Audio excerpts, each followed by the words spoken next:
I serve as Environmental Design's Assistant Director for Academic Advising and First Year Experience, and myself and Fernando Martinez, who will be introducing himself here in just a minute, will be kind of your co-host for today's hour. And we are also joined by our Director of Academic Advising and Student Success, Aaliyah Richmond-Aikens, who will be monitoring our chat. We have a Q&A feature at the bottom there for you for any questions. We ask that you please use that feature specifically so that all individuals that are participating in our webinar can see the questions that are going to be discussed at the end of our conversation. We're going to walk through a few things with you about what to expect today, do a little bit of introductions, and we will get started. So Aaliyah, next slide. All right, so the goal for today's webinar is to really get you comfortable navigating all the information that we'll be presenting to you as an incoming college student, mainly from this perspective of the campus technology platforms, what classes you need to enroll into, and action items that are currently on your plate to ensure that you have everything ready to go. A lot of these to-do items that are present for you are things that you do need to get completed before classes begin. So it's really important to note all the different things that campus is requiring of you in addition to your college and degree program. Also, as we kind of think a little bit about fall 2021, we want to bring up a few other points that are on a lot of students' minds regarding studio supplies and technology, our diverse scholars program, Designers Without Boundaries. We want to talk to you a little bit about that, our first year experience program, and some save the dates to make sure that everyone has all the information that they need to know to ensure they are well set up. So Fernando is going to lead us through the first conversation on our technology platforms, get some conversations started there, and then I'll follow up with some other items for us to note at the second half. And then we'll go through a Q&A here. So I'll let Fernando introduce himself. Aaliyah can move to the next slide, and then he'll lead us through the first part of our discussion today. Yeah, thank you, Dylan. So good afternoon, everyone, if you're in Colorado and East. Good morning if you're on the West Coast.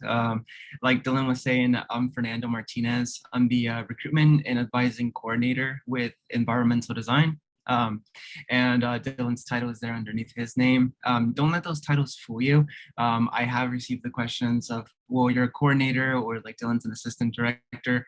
Are you still my advisor? Yes, the answer is yes. We are advisors. Both of us are for first and second year students.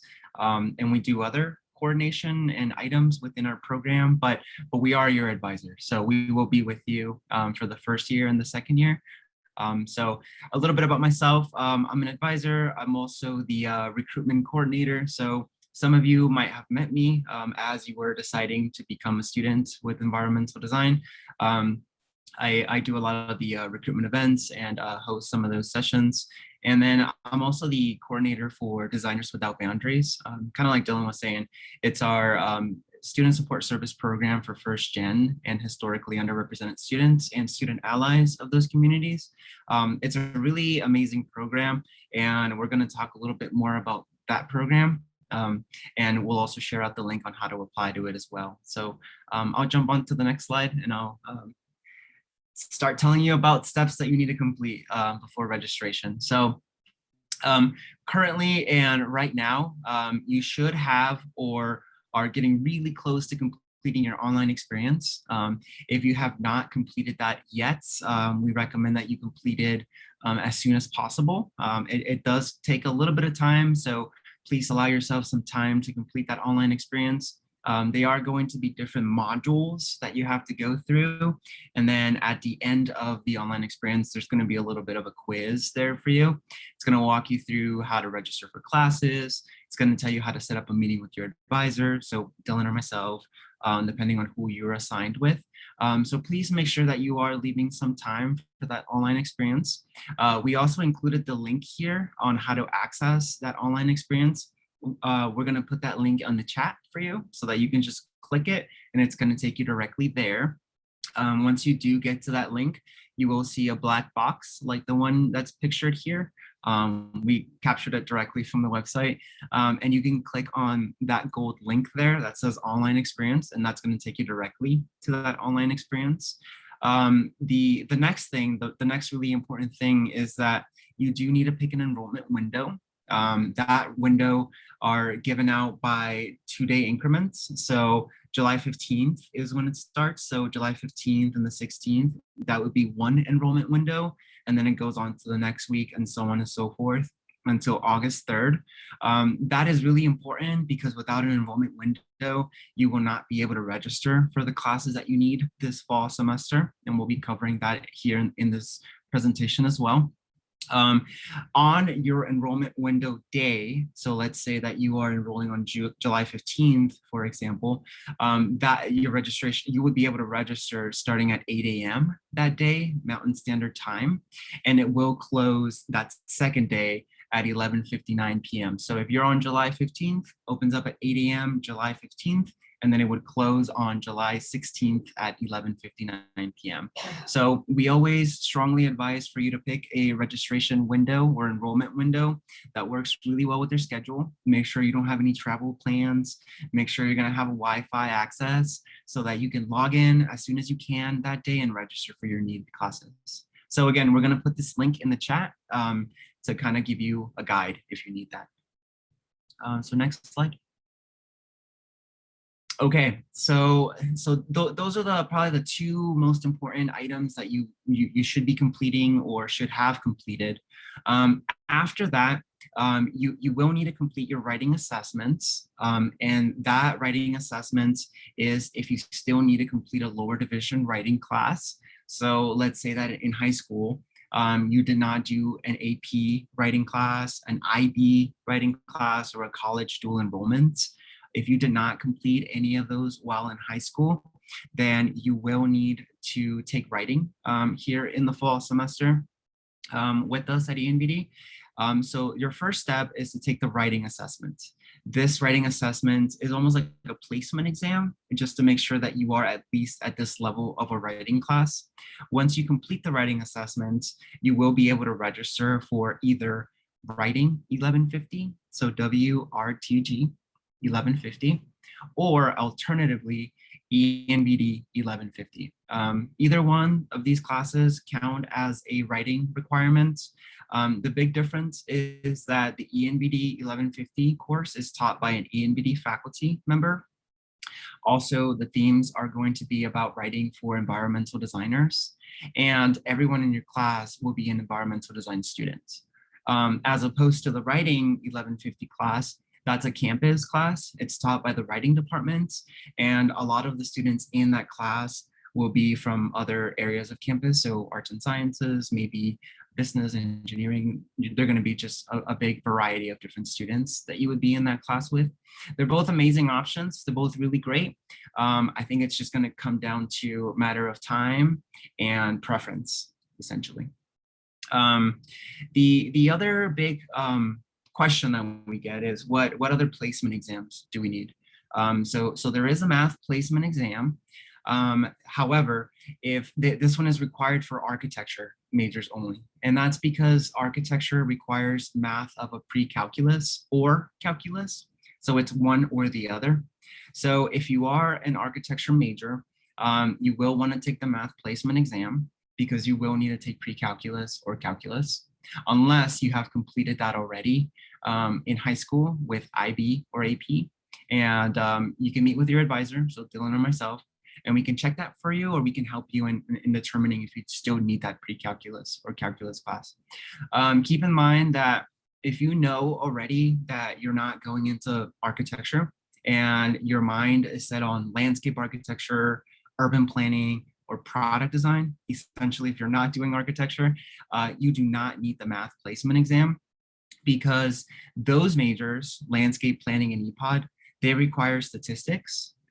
Statistics will complete that math requirement, and you do not need pre-calculus or calculus. And then the other piece here to consider too is that once you take that math placement exam, those test scores are valid for up to 2 semesters. So even if you place into pre-calculus, but you're not intending to take pre-calculus until like your junior year, you would need to take the placement exam again. So it's kind of a tricky situation. So definitely connect with your advisor if you want to kind of talk more through it and see what your specific options are. And finally, you do have an enrollment window coming up here, and register for classes. And if we need to make any other changes, I know some of us are still waiting for IB or AP scores to come in. That's totally fine. On August 19th, we can go back in and make changes to your schedule. Let's say that you don't know what your score is for writing, for example, from high school. It ends up that you took it and you passed it and you got a score of a 4 or 5 in that AP or IB exam, and it's now complete and you registered for a writing. That's fine. On August 19th, we can go back in there, we can drop that writing, we can help you drop that writing class and add a class that you do need. So go on to the next slide. Okay, so I've been talking about IB, AP, and dual enrollment credits. So make sure that if you took IB or AP, make sure that your high school and or college board has submitted them to CU. And if you also want to know what score you need in, let's say, you took a calculus class in high school or a physics class, and you want to check what score I need so that I can get CU/ENVD credit equivalent for that requirement, we do have this link here for you, and we posted that on the chat. And that's where you can see what score you need to get credit. So make sure that those transcripts are, in progress being sent to CU.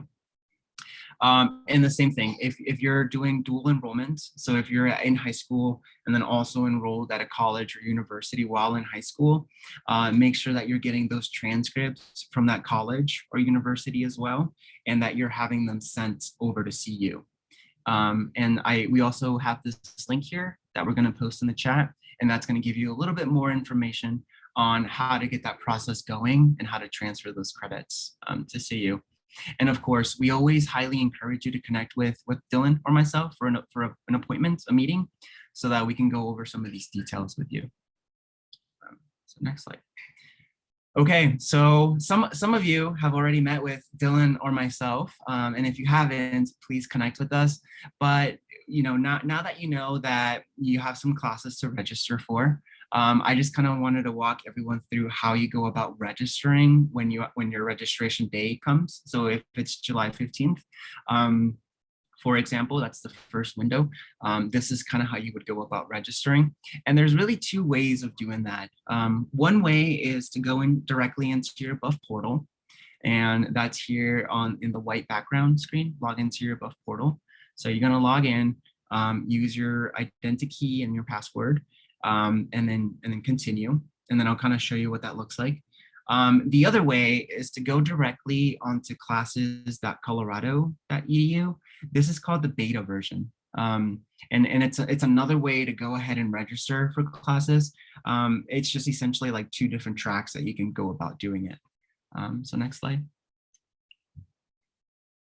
So if you decide to go into your Buff portal, you'll want to go ahead and log in to your Buff portal, and it should look something like this. And then you click login after you've entered your credentials. Once you are logged into your Buff portal, once you click login, it's going to take you to this website. So here in this red circle, we've highlighted where you would want to go into. So you can click on your classes. You can also check your class schedule here. Our ENVD students have already been registered for 3 classes. You're already registered for ENVD 1010, ENVD 1020, and ENVD 1004. So if you're wondering what does my class schedule look like already, you can go ahead and click on that class schedule button, which is right there in the middle of that red circle. But for registering, you'll want to go into your classes. And then over on the right side, there's another red circle, and that is highlighting add classes. And you want to click on add classes during your registration window. Next window, or next slide. And then so essentially what that's going to do is that's going to take you to this website. Once you hit my classes or register for classes, it's going to take you back to the classes.colorado.edu beta version of registering for classes. And here is where you want to type in the class that you're wanting to register for. So everyone here is going to need to register for ENVD 1976, for example. So you would type in there ENVD 1976. And then once you click that, You just want to click on the class and then you want to add that to your cart.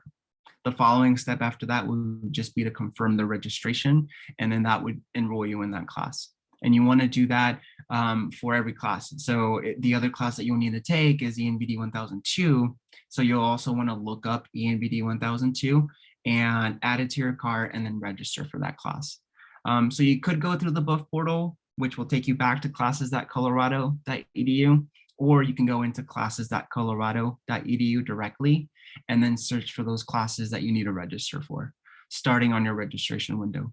The other thing that you'll want to make sure that you're aware of is when you're on this website, make sure that the website is deferring to a fall 2021 semester. So sometimes it's known to like pick up on summer 2021, for example. You don't want summer. You want to make sure that fall 2021 is the semester that you're registering for. So just make sure it says fall 2021 there. And again, you just want to type in the class right above it.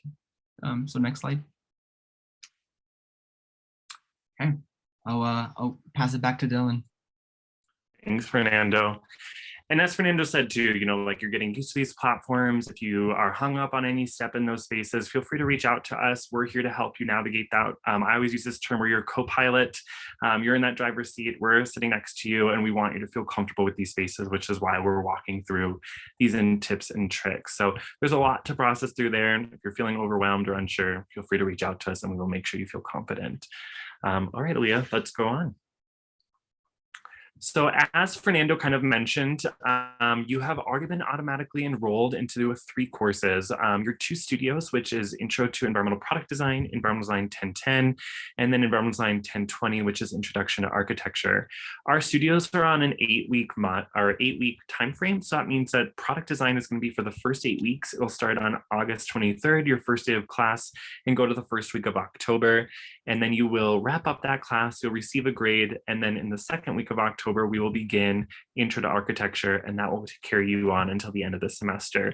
So when you are looking at your class schedule and your class list, you'll want to make sure you note that some of these classes don't start always on the first day of class, and we do that for the first couple of semesters.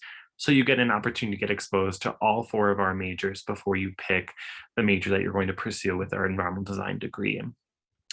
The last class that we've enrolled you into is Environmental Design 1004, Intro to Environmental Design. This will be your first college lecture, or for many of you, your first college lecture. The second part of this, and part of the reason that we're having this conversation, is that, as Fernando alluded to, is you will have a few action items. There are 2 classes that Fernando and I are going to be monitoring that you have enrolled into specifically during your registration window, whether that's July 15th, July 18th, or any of those registration windows all the way up into that first week of August. Environmental Design 1002 will be your Technology 1 course. That will be your first of 3 technology classes you'll take with us. And the second course is going to be ENVD 1976, Research and Careers in Environmental Design. And then you will have 1 more course that you'll need to take. In full enrollment with those 6 classes, you'll be at roughly 15 credits here for the fall semester. So Aaliyah, next slide. The last class is going to give you some choice. That's the beauty of college, is that you get some active decision making and what kind of classes that you want to take and what interests that you have. Some of those things are going to be general education based. Some of those are going to be elective based. And as Fernando alluded to, some of you may have credit for some of these category areas. So we want to work with you to make sure you don't take a duplicate, and that you can explore some other things if you do have credit for these areas. Most students are going to take a first year writing class, and you've got some options there, as Fernando said.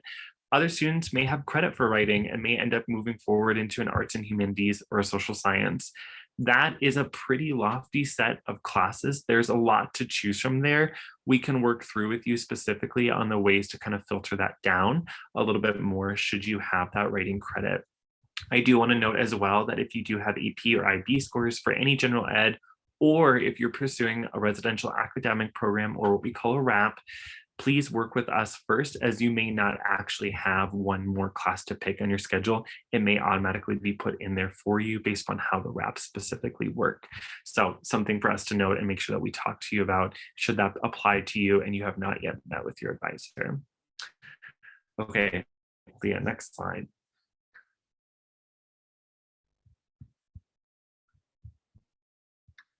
Next slide, thank you. All right, so if you are a student, go back 1 more, please.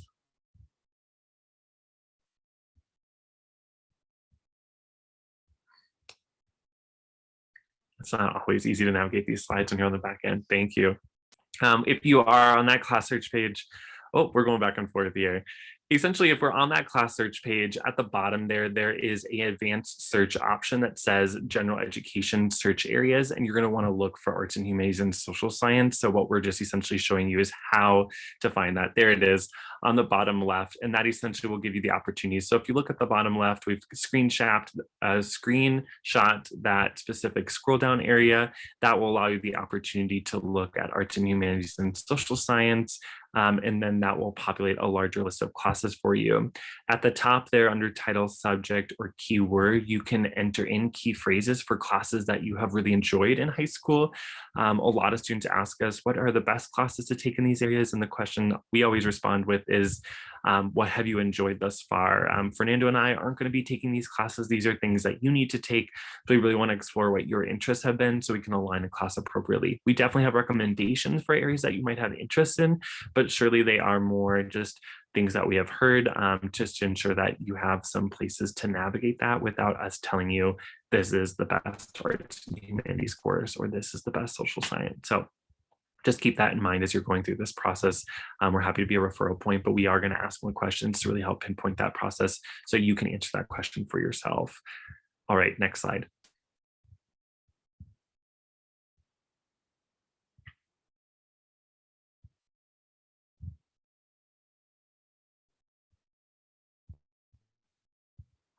Should be getting there. Awesome. So exceptions to your final class year schedule, as I said before, students that are participating in a RAP program should have submitted a top 5 list to their RAP coordinator and should be receiving responses here either late last week or this upcoming week on what that class specifically will be.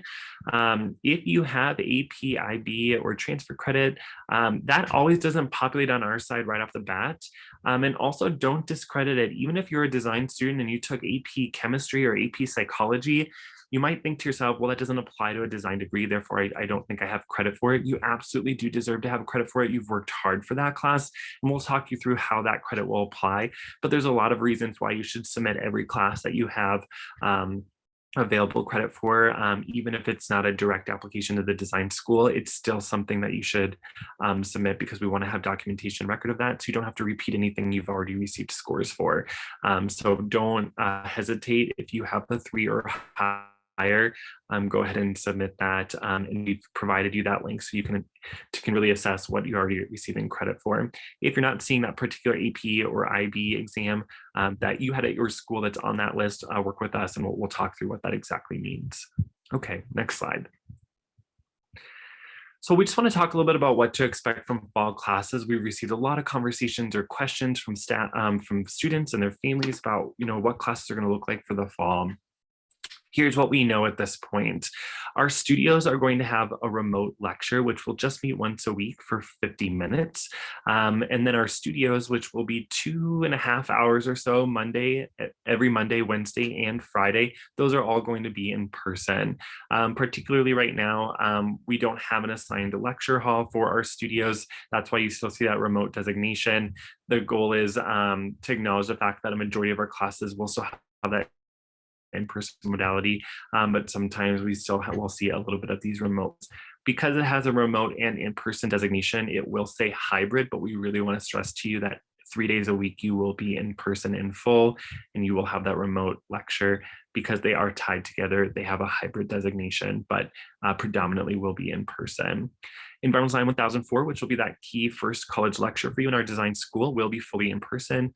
Environmental Design 1002 will have, again, that remote lecture, very small, minimal amount of time. The larger part of time where it's in smaller class sizes is going to be in person. I also want to note that 1010 and 1020, our studios, we aim for a class size of around 20 students. And for our technology class, we aim for a class size of 25. So when you are in those in-person spaces, you're in a really small, comprehensive learning environment, which our students benefit from greatly. And lastly, our Environmental Design 1976 Research and Careers, that is a lecture that will be on Tuesday nights for 15 minutes. Something that we learned from the pandemic is that when you are in a remote space, you can invite speakers and conversationalists from across the country. It allows for us to engage in more active dialogue and discussions around themes that are arising in the environmental design field. not always a bad benefit to be able to keep that conversation going. So we're going to keep that course remote. It'll allow for us to have more observations for you to connect and see the different impacts that are happening in these spaces, and furthermore, allow for us to showcase a more diverse breadth of conversation and examples of what design looks like from this environmental response perspective. So we're really excited for what we have. The idea of just staying in person excites us all immensely, and we're really excited to capture what this experience will be like for you this fall. Next slide. I can talk about this one a little bit. Yeah. Perfect. Thanks, Fernando. Yeah, so as I mentioned, I'm one of the coordinators for Designers Without Boundaries. We call this DWB. And this is a student support service program that exists within environmental design. So every college on campus, arts and sciences, engineering, business, has a type of program like this. Ours is called Designers Without Boundaries within environmental design. And it's a program specifically designed for first generation, historically underrepresented students and also student allies of these communities. And so our mission of what we try to accomplish with this group of students is that we kind of focus it on 3 pillars. One of them being professional development. We always try to host professional development events, either visiting firms, bringing in really talented architects, designers, etc., to kind of have conversations with our students of maybe talk about some of the equity topics that exist in the design world, for example. So professional development is always at the forefront of what we do with Designers Without Boundaries. We also really engage in a lot of community service events. So we go out to like like shelters and like help plant food for crops to grow that business then or company then like distributes to people that are in need of food. We volunteer at the Denver Botanic Gardens, for example. That's a picture of us volunteering at the Pumpkin Festival at the Denver Botanic Gardens and Chatfield Farms, if you've ever been. It's awesome. I highly recommend you go, if not with us, but by yourself. And then also we do a lot of social events. We really want to make sure that our students that have similar interests are really getting to know each other and meet each other. And because we think that that creates a stronger community, supportive community, and a cooperative community between students. So the way that we accomplish our mission is really by those 3 pillars. And then our programming efforts are really based around social justice work. So if social justice is a strong topic for you, we invite you to come join us, come learn a little bit more about what it is that we do and how we serve our students. Equity and inclusion are topics that we cover a lot with Designers Without Boundaries. Activism, professional development, and then just being a leader on campus and being a leader within environmental design. If you haven't already or haven't noticed, we also have a lot of podcasts that we've been recording throughout COVID-19 year that passed. A lot of our programming was virtual. So we started making podcasts where we would bring in designers, speakers, and just different ideas and topics that we would discuss. And we've uploaded all our content onto YouTube. So if you are interested in learning more about what those topics kind of look like, I'll post a link to our YouTube page. And we're also on Instagram, so you can kind of follow our conversations there as well. Next slide, please. So we do invite you to apply. Again, first generation, historically underrepresented, or if you are a student ally of those communities, we encourage you to apply. Our application is down here below, and we're going to post that on the chat as well for you to apply. Some of our students do also receive a scholarship that are part of DWB, and that's a $2,000 scholarship a year, and that's renewable up to 5 years. And we have very few requirements. So essentially attend at least 2 programs every semester. We have at least 2 every month that we host for our students. We also see a very big benefit in having our DWB students apply for our scholarships. ENVD offers up to $50,000 of scholarships every year for our students. So we want our DWB students to also be applying to these scholarship opportunities. They need to meet with their advisor at least one time a semester. So even if you're not in DWB, we would still encourage every single student to meet with us at least once every semester, and then just maintain a 2.5 GPA. So by filling out this application, you will be considered for the scholarship. And if you do not receive the scholarship, you would still be considered to be part of our community anyway. And then just here on the right side, we kind of list out what our learning community really offers every single semester to our students. Thanks, Fernando.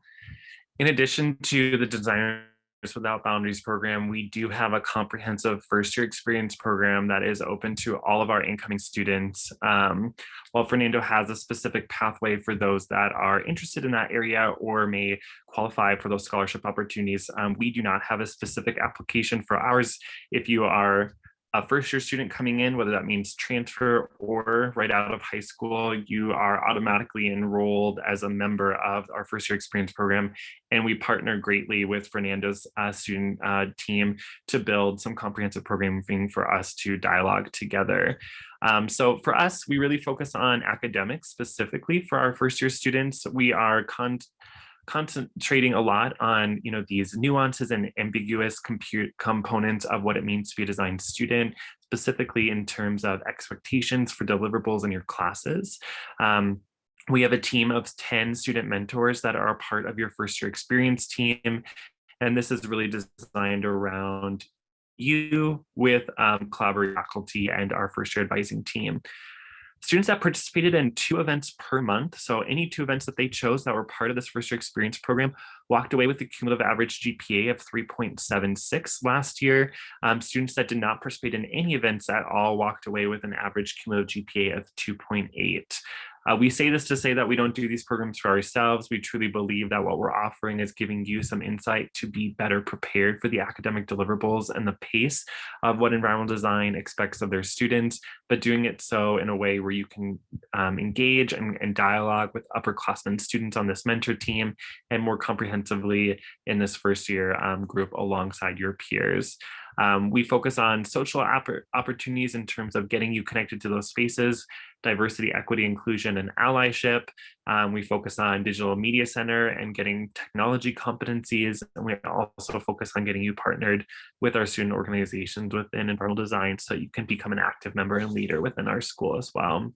We also do have a scholarship raffle at the end of the year for those that are eligible for a certain component of engagement. So I'll go over that here quickly on the next slide. All right. So how it works is you'll attend our opening event during the first week of class, and you'll get an invitation about that here in the month of August. You can participate in monthly events of your choice. You will have a small little placard on your drafting board or drafting desk in your studio space that will showcase everything that we have going on each month. If you attend 18 events over the course of your first year, so again, that's roughly 2 events per month in the categories of academics, DEI, and social, which we'll lay that out what that means for you later on, then that, along with maintaining a cumulative GPA of 3.5 or higher and remaining at full-time status, which is 12 credits or more, puts you up for an opportunity to be awarded a scholarship of $500. Not every student that completes all of these will receive a scholarship, but our goal is for you to get actively engaged and then have the opportunity for some financial support as well. And we'll walk through that more in our first week of class event for you all. So got just a few more things for you. We'll move on to the next slide, but we're really excited to have you a part of that space.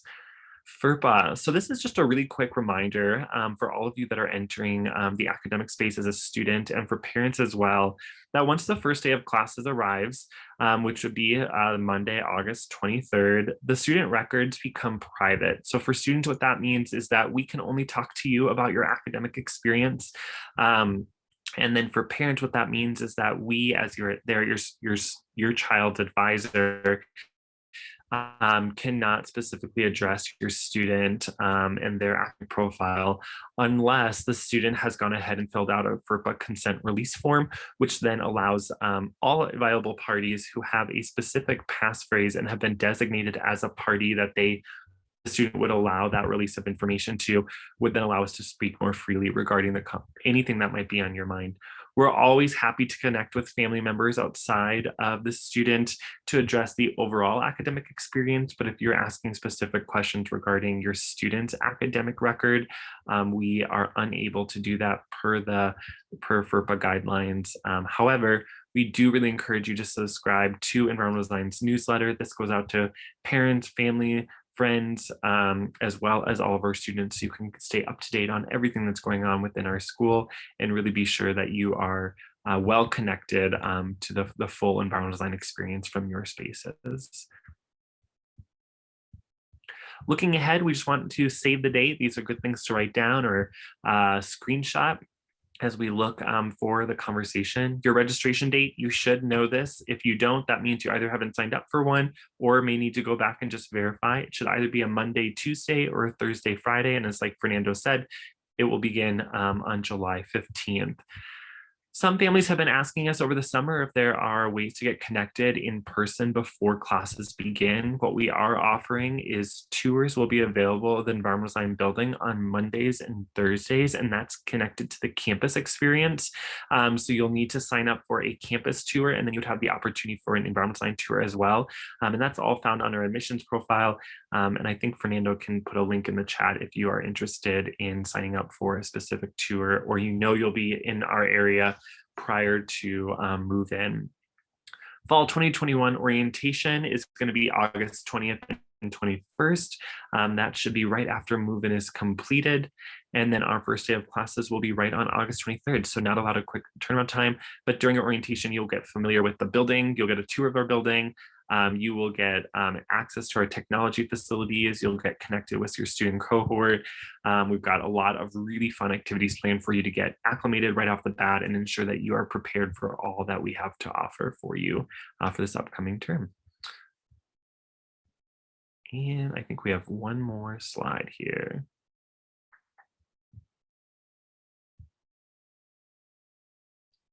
Maybe not. Oh, I think that's actually it. I spoke ahead too quickly.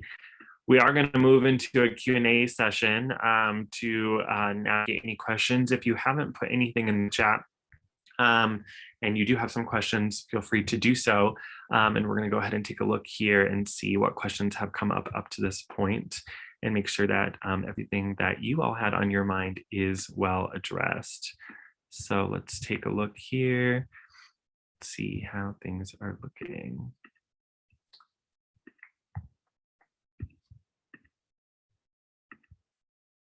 All right, we did have, let's see here. Oh, yep, we just had a quick question about it being recorded, and yes, it is being recorded right now. It'll be uploaded in about a week or so. It does take a little bit longer. It is our another team outside of Environmental Design's advising team that uploads all this content. So based upon their work capacity, we will get this uploaded as quickly as we can, but it does take a little bit of time to do that. So please reach out to Fernando or I, whoever your assigned as advisor is, if you have follow-up questions to that space. All right. All right, we had a question about if orientation will be fully in person, and the answer is yes. Yeah, we're super excited about that. Orientation will be fully in person. You will be in smaller groups of about 10 to 11 students per group with the student leader, and that will allow us the opportunity for us to do a little bit more team building and connectedness. And those teams will vary each day, so you have opportunities to meet more students. So we're very excited to have the opportunity, but we will also be mindful that going from no in person to maybe fully in person can be a little challenging. So we will have some opportunities to look more fully at that space. So yes, we're very, very excited. All right. Okay, we've got a question about what kind of laptop would you recommend? Fernando, do you want to answer that? Yeah, absolutely. Thanks, Dylan. So yeah, we get this question a lot. What kind of laptop should I get? What should I be looking at? So our program is really almost 50-50 split between PCs and Macs. Essentially, there's pluses and negatives to both either getting a PC or a Mac. I would say PC is probably a little bit still preferred over Mac in our program. And that's because a PC can run essentially all the design software programs that you need with environmental design. I guess one of the drawbacks is the graphics typically aren't as good as, say, a Mac graphics right out of the box would be. Also, Macs tend to be a little bit more user-friendly in how you navigate and use the computer and laptop. Macs, on the other hand, I covered that they're maybe a little bit easier to operate right out of the box and typically have a little bit better graphics right away. But there are some software programs that do not like working with Mac really well. If that is the case and you decide to get a Mac anyway, you'll be totally fine anyway. There is software that you can run on a Mac to make it run like a PC that will then solve that issue of some software not running on Macs. But what you should really focus on more is the gigabyte RAM that's on your laptop. So really go for at least a 16 gigabyte RAM or greater in a laptop, and at least 512 gigabytes of storage or greater for a computer. So whether that's Mac or PC. And if you are going the PC route, go towards an Intel Core i7 processor or greater, and at least Windows 10. So that, we don't say like, go get a Dell or go get an HP. Essentially, it's up to you what brand you want to pursue. Looking at those specs is actually what's most important, or going out and getting a MacBook Pro. That's the alternative to the PC. Just whatever you do, do not get a Mac Air. Students in the past have come to ENVD with a Mac Air, and they just fill up their storage within not even full semester. So I'm gonna post a link here also to these requirements that I just talked about, that would hopefully help you find the laptop that's best for you. And Fernando, Ali actually threw it in the chat. Oh, you got it there too. Sorry. Great. No worries. I also wanted to share, sometimes those specs and gigabytes, like that's a lot of information. And if you haven't taken a technology course, we could be speaking a foreign language if that doesn't make sense. So take that document into a space that you're most interested in buying a laptop and show them the requirements or recommendations that we're putting forward. A lot of these things can get through temporarily, but what we're doing is we're trying to set you up with one laptop that will get you through the whole program. And we have just found that PCs tend to be a lot more user-friendly to the design platforms because they were designed for a PC in mind. And so that's where MacBook just has a little bit more challenges. But if you are aware of, you've used the Mac before, then that's absolutely okay. It's just important for us to dialogue a little bit more about what specs are needed so that you can invest appropriately if that's truly the route you prefer to go. So. You might also want to come in and come to class the first week and see what your colleagues in your classes or what your professors are recommending, and then go from there. If you're really lost, kind of take that as like suggestions after the first week of classes, and then just really shop around for those back to school deals. I know Dell has some back to school deals, and Best Buy might have some. So I would say just take your time this next month and really shop around and find the best value. And I do want to stress too, with Fernando's point about the MacBook Air, you can definitely start with it. However, by your second year, you're going to find that you probably need something a little bit more advanced than what the Air is designed to do. The Air was designed to be lighter and have less, focus on things and for more minimal use. And while it has a really nice sleek look, it doesn't hold the capacity for memory in the way that we need it to. So just be mindful of that. So you just might need a more complex computer later on. So we're trying to save you that space. Okay, next question that we had was, what if a class is closed, writing 1150? Do we wait for next semester? What does that mean? So I think the easiest part to say is a lot of classes look closed until your registration window is open. You're not going to see things that are open right now because we're in the midst of getting people prepared for that. But if you do go to register and that class isn't open for whatever reason, you can meet with us. We'll have drop-in advising and we'll figure out a different class for you to take for the fall. And then we may suggest writing as a strategy point for the spring. There might be also some other writing classes that we can suggest, like the ENVD 1150 course, where we can monitor monitor that enrollment a little bit more specifically. Either way, if you see a class is closed, the first thing you should think is, I need to talk with my advisor.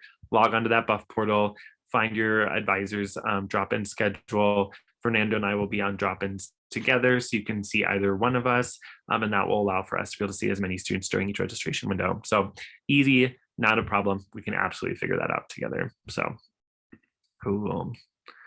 All right, Fernando, this question's for you. If for environmental design 1010 and 1020, is the lecture built in, or do I need to add environmental design 1010, 1020 to my cart as well? Do I need to sign up just for environmental design 1010, 1020, or do I need to sign up for the lecture and the studio? So essentially, I think they're asking, are those two separate classes I have to register for, or are they the same class? Yeah, so the simple answer to that is you don't need to touch ENVD 1010 and 1020 at all. It's already currently added to your cart. You're registered. There is no further action needed for 1010 and 1020. If you log into your Buff portal, you might see like two 1010s or in like two 1020s, and that's the lecture and the recitation piece. But yeah, the only classes that you would need to register for are the 1976 and the 1002. 1010 and 1020 are already complete in your class schedule. I think you're muted, Dylan. How many months have we done Zoom, and yet that mute possibility is there? So I do want to note that some students who were in a rep program, or maybe already had another class scheduled on their schedule before our classes went in, may have had a time conflict. So you might want to meet with us before pre-registration begins, so we can navigate if there are any changes that need to be made. We can actively address what our strategy will be, specifically going into your registration window. So it's not a common thing. If you see that ENVD 1010 and 1020 on your class schedule, like Fernando showed, you should be absolutely set and ready to go. But we may need to meet with you if you're seeing any anomalies outside of what we're saying you should see, to ensure that you are all set and ready. The next question, would advisors be the people to talk about choosing double majors and or minors?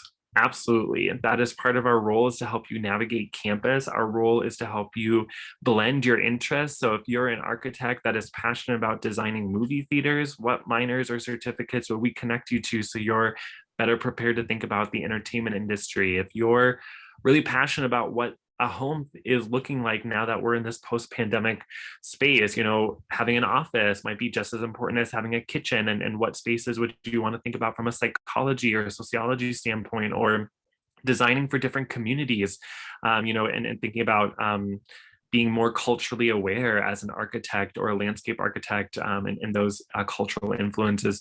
We've got a lot of great lineup and partners that we work with constantly to ensure that you have the best space for minors and certificates. Double majors can be a little bit more tricky. That will be definitely on an independent one-on-one scale, but we're definitely open to having those conversations with you. Just note that that conversation will probably look very different for each student based upon what credit they have coming in, and really what are they trying to objectively obtain with that second major that they might not be able to get with the minor, because most of the time we can still get those minors to complete that same opportunity unless there is something specific there. So yeah, great question. In general, we get this question a lot. I'm not sure if you can answer this, but and then they spew out this question. Send us everything. We're happy to have those conversations with you. If we don't know it, we will personally get you connected with someone that we know in that office, so that you feel that you have that alignment.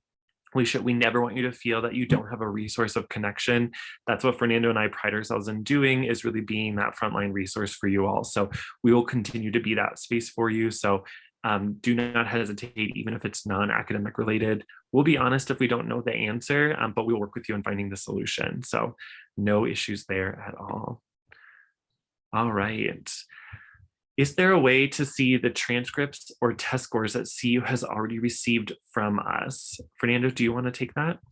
Yeah, I can. Let's see. Okay. Yeah. So probably one of the first things that you could do is log into your Buff portal. If you are expecting, I don't know, you took a history class or like a writing class or something, and you're expecting 3 credits, the total credits completed at the bottom in your Buff portal should reflect those credits. you are just coming into CU, so you should have 0. So if you are expecting 10 credits or something from IB, then or AP or dual enrollment, then if it's still 0, that means that CU hasn't received anything. If that's reflecting the credits that you are expecting, that means that CU received all of your test scores already. And then the next thing to do, and what you should probably do anyway, if you're expecting anything, is go ahead and run a degree audit from your Buff portal. And you're already declared as an environmental design major, so you don't have to like pick a major or anything. Just run your audit. Your audit is going to run your environmental design program, and it's going to show up any credits that you transferred in, IB, AP, dual enrollment, and then it's also going to show you where it's fitting into our curriculum. So if you took a math class, what is that math class counting as in our environmental design curriculum? And of course, if you don't see anything, that means that they're probably still being processed through CU. I have heard as well that some of the AP and IB tests are still in the works, like they're still being processed right now, and they should show up sometime in August. So yeah, just on your end, keep an eye out for that and monitor those changes. I definitely think Fernando brings out a really good point that just because we don't see it on our audit doesn't mean that they don't have it. There's another group of people on campus that are processing that, and then we'll see it on your audit. So there are some things on the back end we can monitor and see if there's something that's come through. But we also have, again, some resources to get us in contact if we typically say about 3 weeks is what we should be thinking about before we can even start inquiring if they have that information or not. And we have to acknowledge that there's one team that's processing all of these for campus. So it's not going to be like a 24-hour window and then all of a sudden it'll populate on your degree audit. But we will work with you. And if we think that there might be any overlap, we might strategize to do something different until that information's come in. And then we'll get you caught up in the spring should certain things apply differently than what we had intended. So again, we're pretty flexible in that way. There's a lot of flexibility in certain areas. We will make sure that we have what we need to set you up on our end for your degree completion. The next question that we had was, does CU have its student discount or purchasing program with MacBooks? And so there is some nuance to this that I think is really important, that yes, certain stores run student discounts, and CU is offering $200 off Apple products, and we can put that link here in the chat for you. And then CU also has student discounts that can apply to the software. So Adobe Creative Suite as another example of that, you'll have to purchase some of those software. So with that being said, that's not just a MacBook based thing. We do also have some Dell partnerships as well, and that's in that technology recommendation that we put forward. So again, there are different recommendations for different spaces because there are different price components for each of these as well. So please note that we do have some of those spaces, and we'll make sure to put that chat link here in the chat for you. Let me grab that now. Great question though. And obviously, it's important to know all those different spaces there. So there's that. The last question that we had is there a way to change my enrollment period? I can go ahead and take this quickly, Fernando, if that's okay. Yeah. New Student Family Programs is our centralized office that monitors all of our enrollment program registration. If for whatever reason you need to change your enrollment period, you can contact their office directly to be able to look at some different options there. It's not always a guarantee, and typically they will honor that only once, and that would have to have some specific reasons as to why that enrollment period needs to move. If we just moved everybody all the time, then it would be quite a bit of chaos. So there will be some different conversation points there. However, I will note that once an enrollment window is full, they will not add anybody to that. So essentially, depending on where your enrollment period is now, most likely you would move to a different enrollment period later on. However, I do also want to point out that whether you register on July 15th or August 3rd, the same number of spaces are available in those classes for each enrollment period. So you are not at a disadvantage if you have to move to a later enrollment period. So really, there is just some important notions to understand that registration timeframes for when you're acting upon finishing your schedule should not impact your ability to get into certain classes. But also keep in mind that it is a small number of seats in each window, so it's important to log in right away so you can get access to those seats and not wait until the end of the second day. Really, we should be saving that second day for any active changes we need to make to your schedule and meeting with your advisor should you need that. All right, awesome, great questions. So that puts us right here at 1 o'clock. We are so thankful to have had you as part of this space today. I know Fernando and I always enjoy that dialogue and conversation, but most importantly, we're glad that these questions are on your mind and that you had a space to be able to address those. If anything else does come up, we're happy to meet with you individually, but most importantly, please note that we are going to really push drop in advising during your registration window when any one of our advising team members can help support any of those last minute questions, focusing specifically on your classes. And then in August, we'll have some appointments available again around more constructive things related to study abroad and all these other really exciting things. Our goal is to get really focused on registration to ensure that you all are well equipped and prepared for your fall classes. Fernando, do you have anything else to add before we wrap up? Yeah, the only thing I would add is that I've been getting questions on like studio supplies, like what should I have bought? Like, you know, like do I need to go out and get some sharp scissors and like mini high temperature glue gun and like those kind of things. So I would, like, if I was you, I would be kind of shopping around now, looking out for deals, like maybe go to Target, maybe Amazon, Walmart, and see if there's any sales on some of those like X-Acto knives and some of those items that you need. And if you can't find them or you just want to wait, you can also just buy them from the CU bookstore. You can buy them from like Kyrie's, from McGuckins here in Boulder locally. So, but if you're really like trying to be prepared and like save some money, I would kind of start looking for those items now as well, so that you can be ready. As opposed to some other programs and colleges at CU, a lot of other colleges spend most of their money on books and they don't buy a lot of supplies. Within environmental design, we're kind of the opposite. A lot of the money goes into the supplies and then a little bit less towards the books. So just wanted to kind of put that out there. Absolutely. Well, on behalf of the first year advising team, we're thrilled to have you join us this fall. We're so excited to get to connect with you if we haven't already this month as you go through your registration. Thank you for your time, and we will make sure to connect with you more throughout the month. Reach out if you have questions. Otherwise, happy registration, and we will see you in August for our next webinar, which will be Tuesday, August 3rd at noon on how to succeed in environmental design with our student leaders and some of our faculty. So thanks, everyone. Have a great day.